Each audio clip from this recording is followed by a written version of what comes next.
नमस्कार बच्चों, हम कवि भूषण द्वारा रचित वीर रस के कवित्वों का अध्ययन कर रहे थे।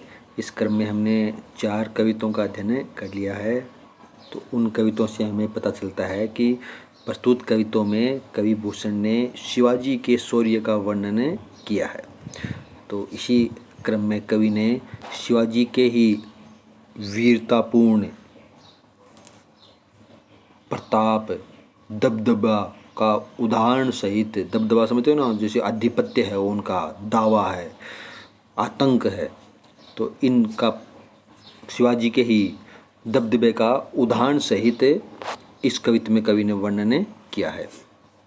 तो चलो पहले कवित्व का अध्ययन करते हैं, उसके बाद में हम आगे अध्ययन करेंगे।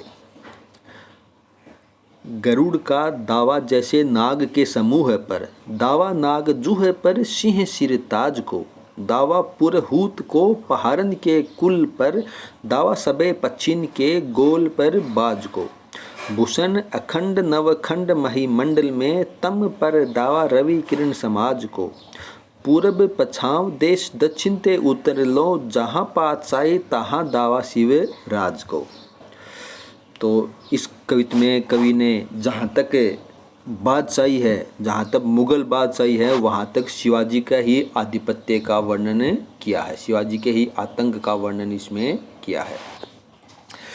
देखो कवि कहते हैं, पहले कठिन शब्दों का अर्थ देखते हैं। इसमें गरुड़ है भगवान विष्णु का वाहन, जो सांपों का शत्रु माना जाता है। दावा शब्द है आतंक, प्रभुत्व, दबदबा, अधिकार, आधिपत्य। तो शिवाजी का गरुड़ का जैसे नाग के समूह पर आधिपत्य होता है, उसी प्रकार शिवाजी का आधिपत्य है। तो यहाँ पर दावा शब्द का अर्थ है आधिपत्य, दबदबा, प्रभुत्व। नाग यानी सर्प, नाग जो है हाथियों का समूह है, सिंह है शेर,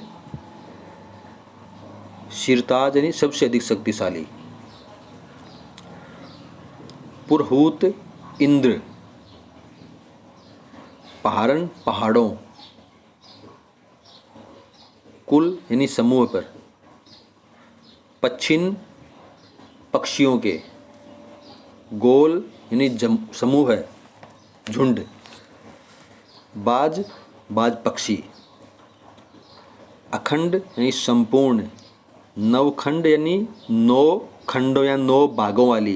देखो अब तो हम मानते हैं कि मानते क्या हैं, 8 ही ग्रह हैं, और पहले पृथ्वी पर 9 ग्रह मानते थे।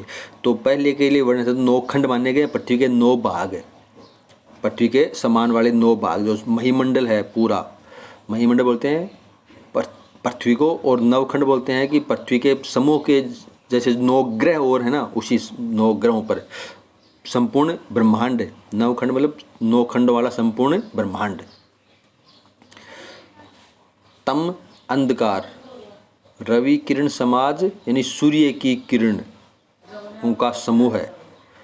रवि यानी सूर्य, किरण समाज यानी सूर्य की किरणों का समूह है।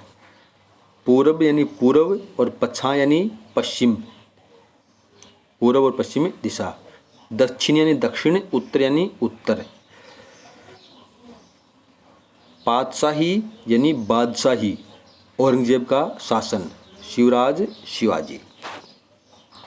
अब देखो कवि कहते हैं कि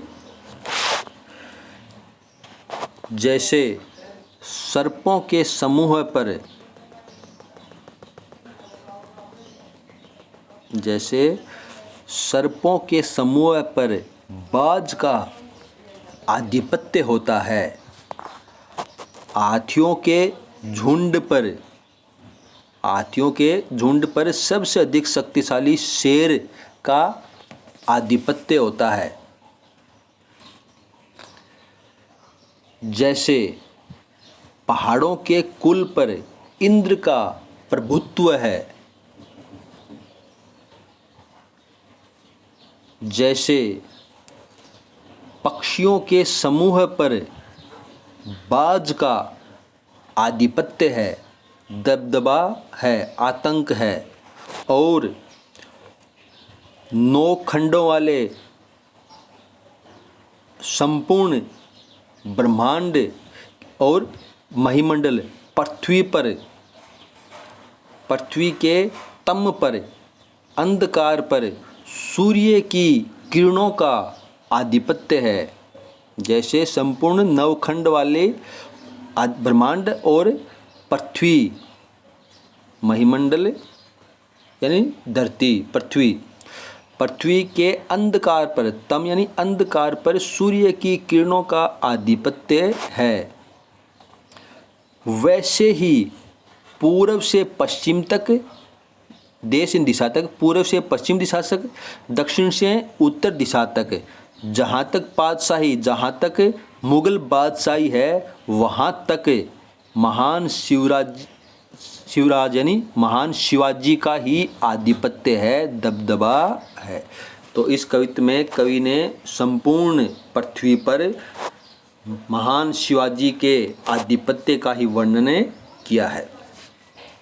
तो इसमें वीर रस का प्रयोग किया है और अखंड नवखंड में अनुप्रास अलंकार का प्रयोग किया है। शब्द के अंत में डे वर्ण की आवृत्ति बार बार हुई है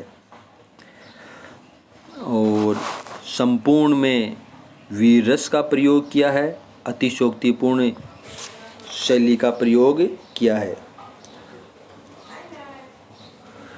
और साहित्यिक ब्रज भाषा का इसमें प्रयोग किया है। छंद की दृष्टि से देखें तो कवित्व छंद का प्रयोग किया है। तो इस कवित्व को भी आप सरलार्थ के रूप में अपनी नोटबुक में, अपनी हिंदी की कॉपी में इसको कर लेना। धन्यवाद।